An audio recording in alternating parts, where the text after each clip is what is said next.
Thom Tells It. This episode's going to be exciting. I got a buddy of mine here, DJ Bob. How you doing, Bob?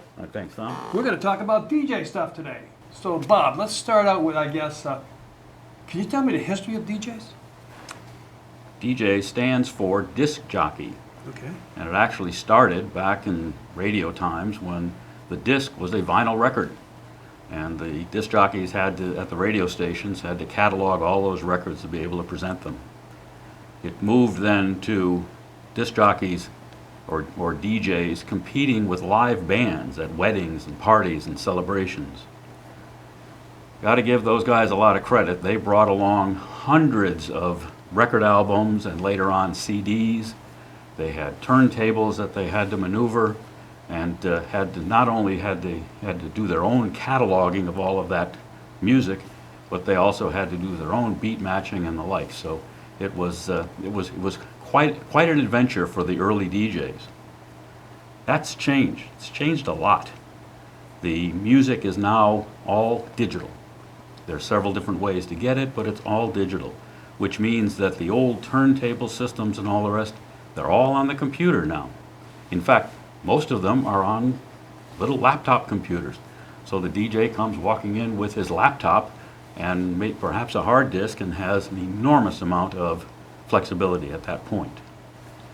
The amplifiers have gotten better, the speaker systems have gotten better, the lighting systems have gotten better and a lot lighter, so that now a DJ comes walking in with his computer, with an amplifier, set of speakers, some lighting, pretty much ready to go.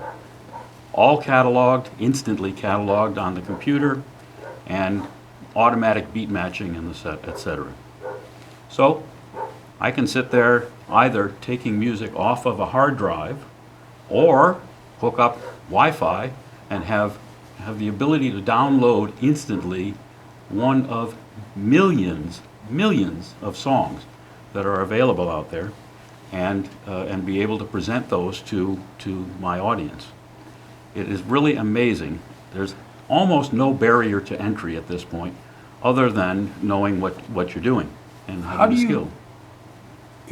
You can just download the music anywhere? You got to pay for it? You got to pay for it. Oh. You pay for it. So if you got 1,000 songs, 10,000 songs, you had to pay for those? Oh, that's correct. That's right. Yeah. You buy the music, no question about it. You don't want to just go stealing it. But you buy a subscription. You go on Wi-Fi, you get a subscription.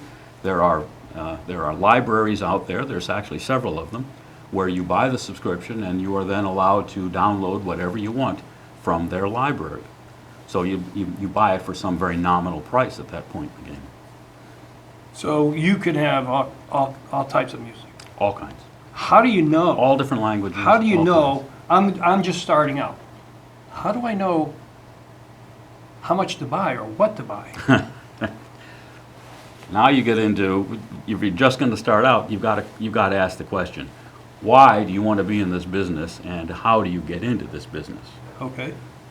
It's really quite simple. At least in my case, it was very simple. I was asked by some friends to provide the music for a retirement party. I would use borrowed equipment, set up, and provided the music, and I had a great time. And at the end of the party, they came over and handed me a check. And I said, wow, I can sit here and have a wonderful time enjoying this party and get paid for it. Sparked a good idea. Perhaps I should take a look at this as a side business. I was then offered the opportunity to be the karaoke DJ, regular karaoke DJ, every Friday night at one of the local hotel lounges. Karaoke is a little different. It's a different approach. It's some different software and the like, and you have to have the monitors and all. But I learned it quickly and responded to the karaoke requests and the like, and had a wonderful time doing it. Made some great friends. And guess what, Tom? They were paying me to have a good time. Here I was. Yes, there's work involved. There's no question about it. Yes, there are some skills involved. But it is a lot of fun, and they pay you. I tried that once out in California. That has to be at a certain speed? Or do you, just like with this thing, the teleprompter, you control how fast it goes through, or is it a song it's a song without the words, right? In karaoke? Yeah.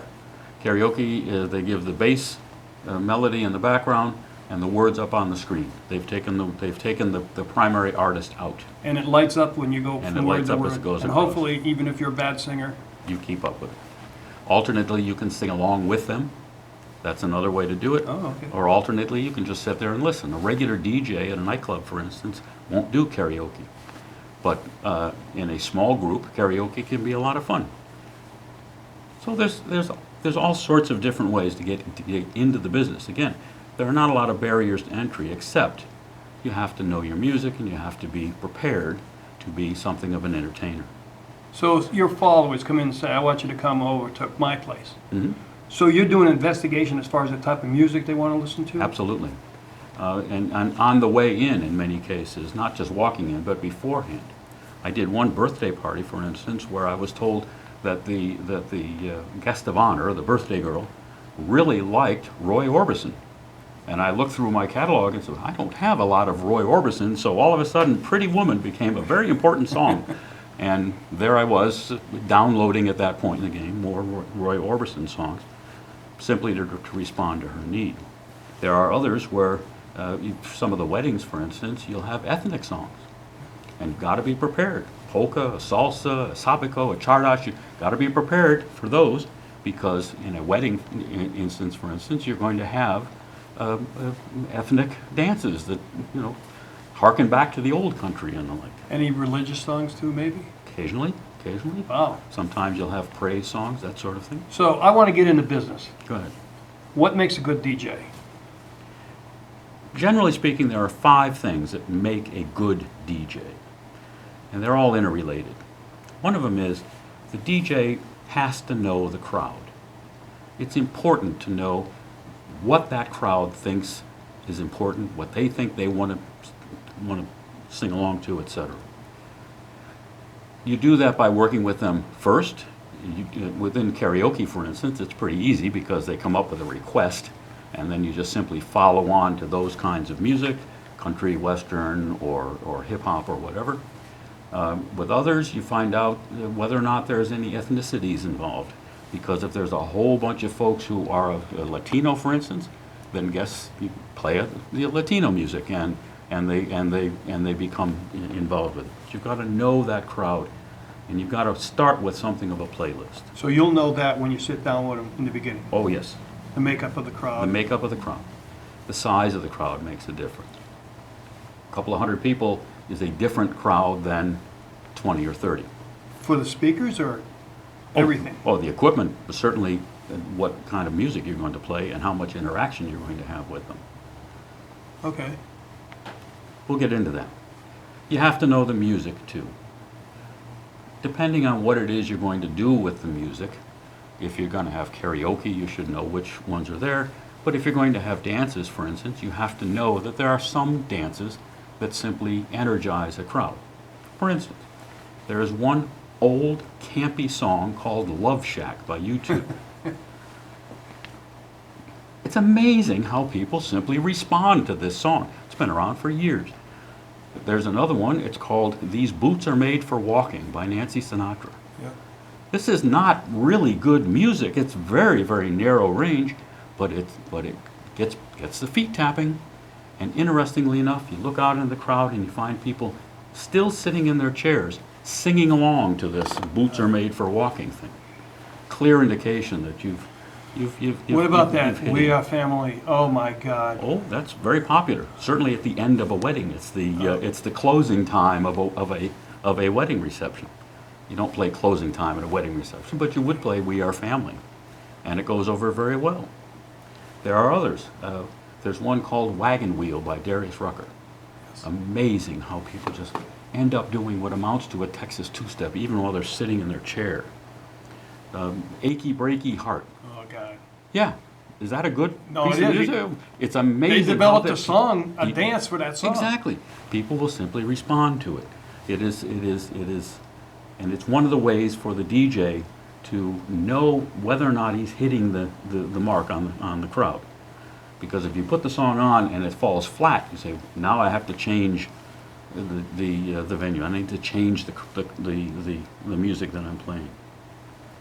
Another thing to know is that a good DJ has to be able, it's the third thing, has to know how to read that crowd. You've got to be able to look out and see whether or not your music is making a difference. And by that I mean, are they tapping their feet? Are they smiling? Are they active with it? Or are they ignoring you?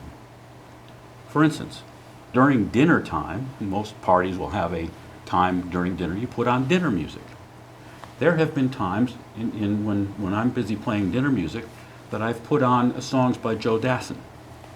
They're in French. Nobody noticed. Okay, they're very nice songs, but nobody noticed. Was that it all like of background music? It's like background music, Okay, exactly. yeah. But the words were on the screen and all the rest, Oh. and yet nobody even noticed that presenting a song in a different language. Get back to it. You have to know how to read the crowd. The fourth thing is you have to be approachable. At least with the smaller crowds, you have to be approachable. Now, if I'm playing to a nightclub where there's several hundred people, then I'm not going to be that approachable. I'm going to be essentially behind the screen. But if I'm playing to a karaoke crowd, or if I'm playing to a private party or to a wedding, I will encourage the requests, because that way I know I'm playing stuff that they really want to play. I will encourage them to play games if need be.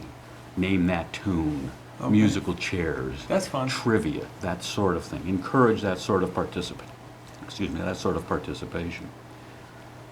If there are a lot of women in the crowd, for some reason or another, they seem to enjoy line dances. Yeah. And Whether they can do it or not. well, at that point, I get out and teach them. I have to come out and actually Oh, take wow. the microphone and teach them. I mean, do the wobble and the electric, the Cupid Electric shuffle slide and and, yeah. all of those, and they seem to enjoy that. And while they're out there, that's when I'll put on something like "I Will Survive" or "Girls Just Want to Have Fun," and all of a sudden now the crowd is much more energized, even if it's mostly just the women, and the party gets going.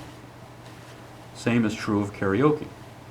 Karaoke doesn't have to be one person up there with a microphone. Actually, that's kind of boring unless they're a pretty good singer.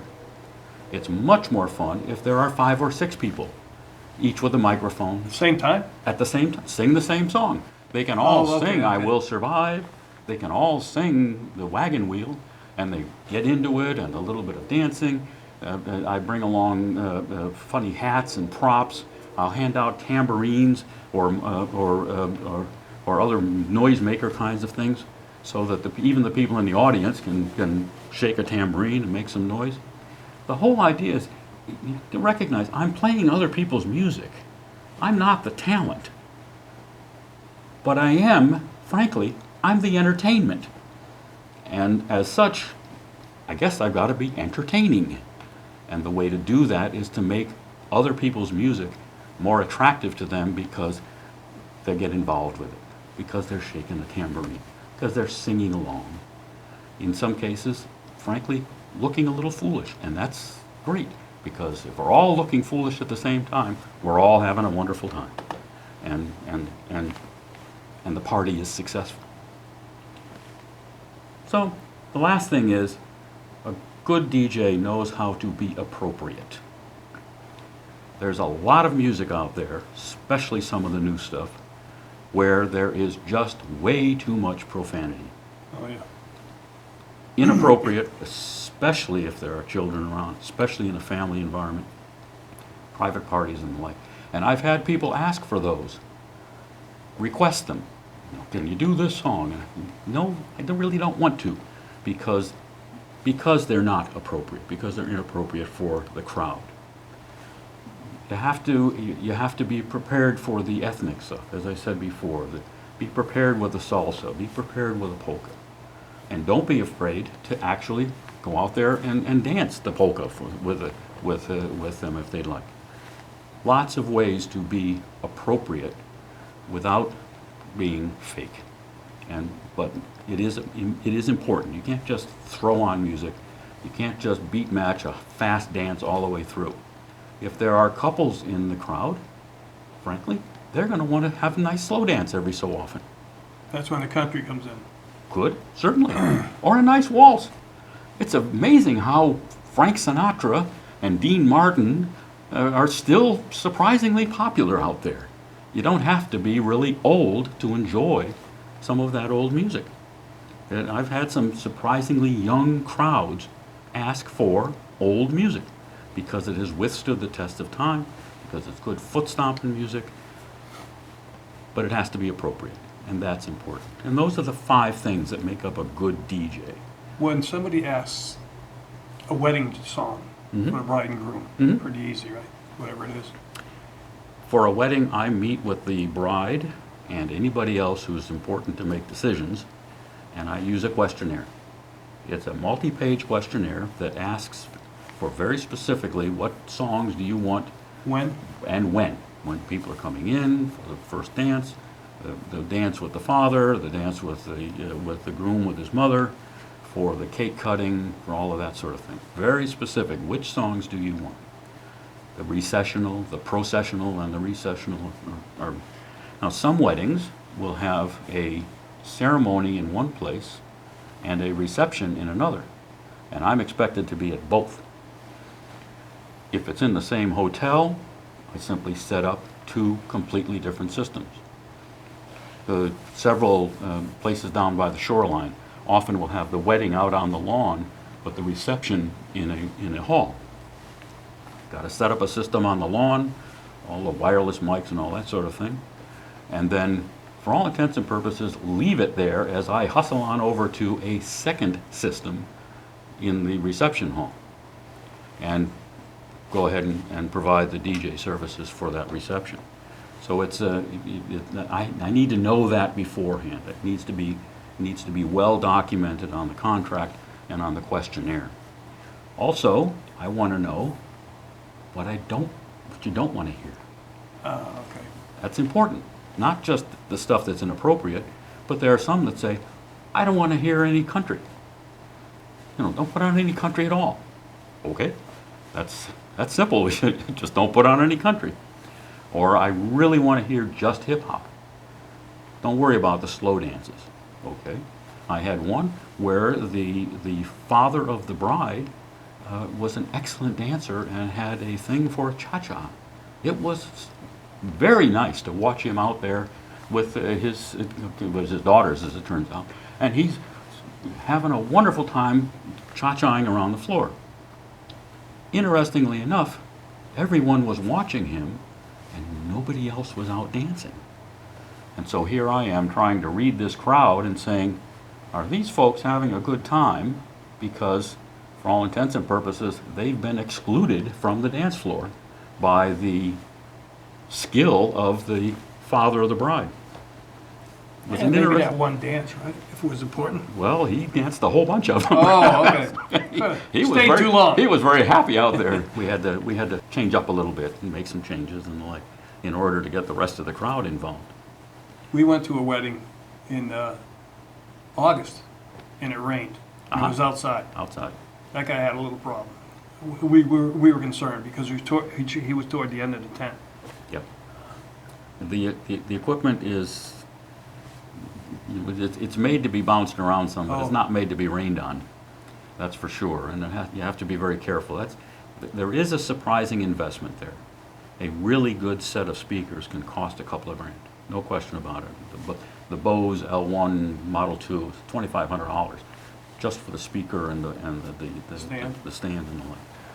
So, yeah, But it's they're- worth it. I have Oh. I have a Bose speaker. They're beautiful. Nothing's better. They're beautiful. Good amplifier, your computer, the right music, etc. And interestingly enough, the places where I have found the system to break down most often has been the wiring.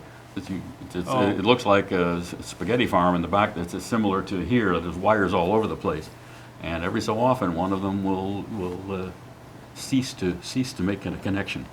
So yeah, out to the truck and get the I've replacement noticed wire. that just like in a concert, don't face the speakers right at the people. Oh no. Oh my God. Be careful. I did a party. It was a Christmas party for a group that it's referred to as independent living, They're older folks, no question about it. But they're all independent, and we're so, we expect some dancing and that sort of thing.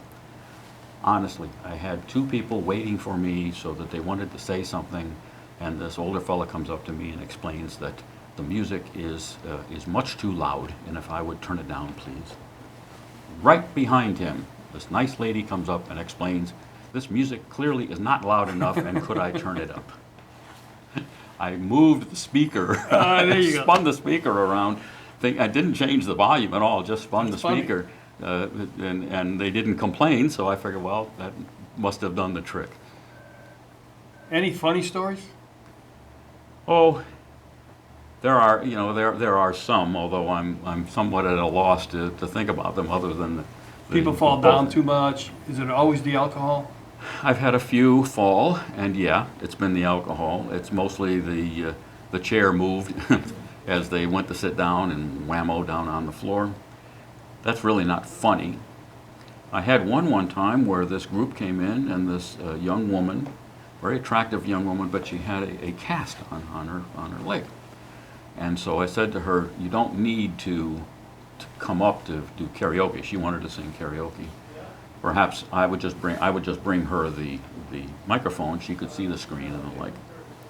Well, it turns out she was a professional singer.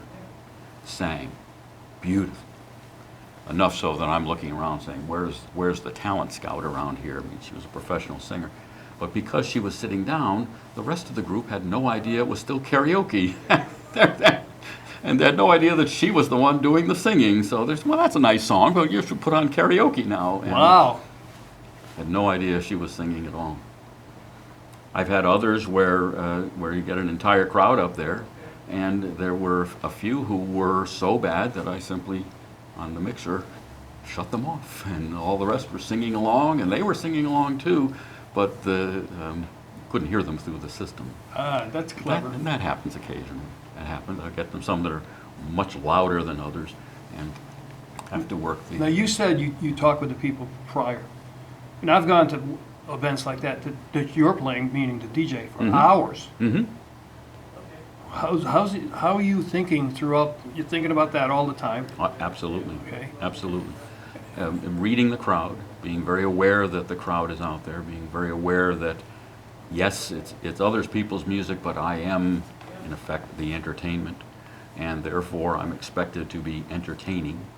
And just like a comic, you don't want to just fall flat. You have to keep the crowd. It looks active like and there's going. I listen sometimes, and there's like 5 or 6 songs like this. Then all of a sudden it might change. Yep. Then all of a sudden it might change. So you're watching that, That's correct.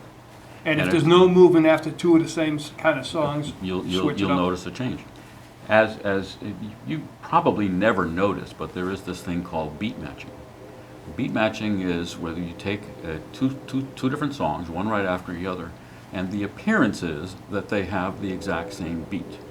Well, when they're off like that, what happens is you bring this one down as near the end and bring this one up a little bit so that they do have the exact same beat as this one starts, and then this one, you bring this one back to where it's supposed to be. If you're dancing and whatnot, it's hardly recognizable unless they're way off. Generally, you won't even realize it. You can do that for a long time. You can do one song right after another, and you can do it with all different groups. You can have Michael Jackson singing at the exact same beat as Darius Rucker, which in frankly never happens in real life, but you can make it happen on the computer. And so, yeah, there are going to be times when the DJ is going to look out and say, this group, frankly, is getting tired. Okay. It's been going on for too long. I've got to move it to something. But what do I move it to? And then comes the question, do I move it to a nice waltz, a slow song, or do I just drop it down so that it's just a little bit more of the hip hop or whatever? So yeah, when you notice that, recognize that DJ was doing his job. He was watching the crowd, and he was watching for what was happening, and he was trying to compensate for they're getting tired, or these kinds of songs aren't working, or in some cases, that entire kind of song, country western, for instance, as opposed to hip hop, wasn't working. So I'm simply going to move from one to another. I'm going to change decades. I'm going to go from the 60s to the 90s and literally just change the style of music. Do they ask you sometimes for the current songs? Oh yeah, oh yeah. Some of which are kind of nice, and many of which, frankly, perhaps it is my age, but many of which are not. There is one, Billie Eilish is her name, and she has done stuff where it's barely recognizable as being music, and yet seems to be very popular. Frankly, I don't care for it, and it's not danceable, and frankly, not a whole lot of musicality. Listening music, or you would say? You have to actually listen to some and then have someone ask you, did you enjoy that? Was that good music? And That's interesting because DJs have to do the same thing we do with speakers. Is you got to understand there's 5 generations out there together. It's never happened before. that's right. And you got to satisfy each one of them That's correct. at the same time That's correct. and get a different message to each one. That's the cool technique. Especially true at a wedding. Oh, Those whoa. you can actually point out those 5 generations. Yeah. It's especially And they true. all want something. And they all want something, and they all have a voice in it. Yes. They all have a voice. Not so much so if you get into a nightclub, for instance, they're going to be pretty much all the same age. Get into a restaurant, or into a karaoke group, that will self-correct itself. They also come for a different reason. They come for a different reason. So- That's right. That's absolutely correct, especially the karaoke crowd. There are people who simply go from one karaoke venue to another and enjoy singing and have their favorite songs. And when I see them the second time, I know what their favorite songs are because I've taken notes and literally can just play along with them. And you get to know them. They become the regulars in the karaoke. So those are the 5 things a good DJ would do. That's correct. And you got them mastered. You're a good I DJ. would like to think so. I'm still learning. I'm working on it. This is your 3rd thing in life, like mine? Yeah, I've been doing it now for almost 3 years. Okay. We do 3 years this summer, so I've had some pretty good experiences, and I've met some really nice people, and I've had a lot of fun doing it. I'd like to think I can do that. Yes, He's going to let you. yes, my She's wife. gonna let my you. wife will let me. Bob, I want to thank you very much for coming on tonight. Folks, it's Bob the DJ, so see if you can talk to him. Don't leave yet. You got a 2-minute tip coming up. Watch this. Welcome back to Tom's 2-minute tips or less. Tonight's episode, the hands and the gestures that help you in your presentation, talk, or speech. The hands complement your voice, which gets your message across in 2 different modes. First tip, when you don't need your hands, leave them at your side. It looks awkward to you, but to the audience, it looks fine. When you need to gesture, you bring your hands up, make the signals, and bring them back down. Here's the trick. Take your thumb and your forefinger together, keep them down at your side. It relaxes your arms, you don't twitch or move around, and bring them up for gestures. When you introduce yourself, again, gestures complement the voice. Welcome, ladies and gentlemen. Thanks for being here. You see how that makes it look good. Or, ladies and gentlemen, thanks for being here. That's pretty bad. Another way to use gestures is to show signals. Hey, stop. Don't go there. Come this way. Look at that flat ground. Did you see it up there? It's called directional positioning, and it makes the people in the audience look over there, over here, and over there.